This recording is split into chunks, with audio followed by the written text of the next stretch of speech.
Spare change? Spare change, ma'am?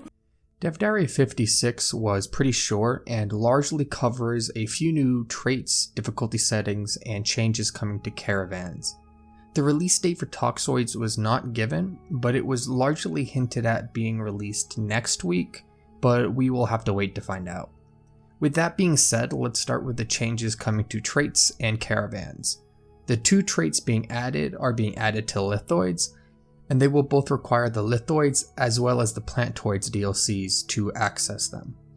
First, Lithoids will be gaining access to the Radiotrophic trait that was limited to the Plantoids in the past, with no changes to how it works or their bonuses. The Budding trait is also being added to Lithoids but under a new name, and it will be called Crystallization for Lithoids. Same bonuses as well. Now the changes coming to the caravan coalitions are also pretty small. If you purchase enough reliquaries, you will gain the Golden Tionki, and all that does is remove the cooldown timer when you are buying more reliquaries.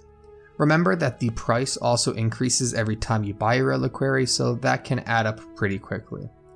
Now the majority of this dev diary was covering the difficulty setting changes coming in 3.5, and these are pretty straightforward. A new setting below Cadet is being added called Civilian that gives the player even more bonuses, and for players in the higher difficulty ratings, 3 new features are being added. Scaling difficulty will start AI off with no bonuses, and over time will build up to the bonuses corresponding to the setting you chose. This means that if you click the Admiral level difficulty, the AI will start out with no bonuses, and over the course of the game will build up to the Admiral level bonuses. They are also introducing difficulty adjusted AI modifiers, and when this is enabled, the difficulty that you have selected in your settings will then be multiplied by any bonuses the AI are getting from technologies. This pretty clearly can build up pretty quickly and makes the game substantially more difficult in a rather sneaky way.